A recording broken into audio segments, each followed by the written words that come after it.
March মাস colorectal cancer সচেতনতা মাস। বিশ্বের সাথে তাল মিলিয়ে আমরাও এই দিবসটি যথাযথ গুরুত্ব সহকারে পালন করে থাকি। এই সচেতনতা মাসের মূল লক্ষ্য হচ্ছে রোগীদেরকে সচেতন করা। এই সচেতনতাটা কিভাবে? আমরা প্রথমে যেটা আমরা আমাদের রোগীদেরকে বলি লাইফস্টাইল মডিফিকেশন। এটা কি? সেটা হচ্ছে খাদ্যাভ্যাসের পরিবর্তন।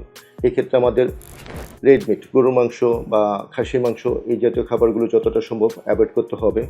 হাই ক্যালোরি ডায়েট অ্যাভয়েড করতে হবে এবং চর্বি জাতীয় খাবারগুলো অ্যাভয়েড করতে হবে। পাশাপাশি আমাদেরকে প্রচুর পরিমাণে গ্রিন ভেজিটেবল, সবুজ শাকসবজি এবং ফ্রুটস অথবা ফলমূল খেতে হবে এবং আঁশযুক্ত খাবার বেশি বেশি পরিমাণে খেতে হবে। সেই সাথে যদি পেশেন্টের যদি অ্যালকোহলিজম অথবা টোবাকোর হিস্ট্রি থাকে, এগুলো অ্যাভয়েড করতে হবে। এর পাশাপাশি আমাদের শারীরিক পরিশ্রম করতে হবে। আর আরেকটা জিনিস যেটা খুবই ইম্পর্টেন্ট কোলোরেক্টাল ক্যান্সারের ক্ষেত্রে, সেটা হচ্ছে কি স্ক্রিনিং প্রোগ্রামের আওতাভুক্ত হতে হবে। সেটা কি? যখন আমাদের বয়স 45 বছর বা তারও বেশি হয়ে যাবে, তখন হচ্ছে আমাদের সিম্পল দুইটা পরীক্ষা করতে হবে। একটা হচ্ছে স্টুলের পরীক্ষা, যেটাকে আমরা স্টুল ফর ওবিটি বলি, আরেকটা হচ্ছে কোলোনোস্কোপি।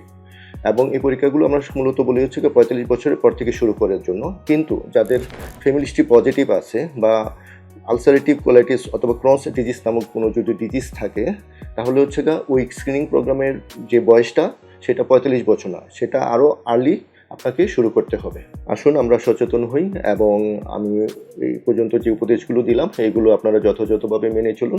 আশা করি আপনার কোলোরেক্টাল ক্যান্সারটাকে প্রিভেন্ট করতে পারবেন। আর পরিশেষে একটা কথা বলতে চাচ্ছি, ইংরেজিতে একটা কথা আছে, প্রিভেনশন ইজ বেটার দ্যান কিউর।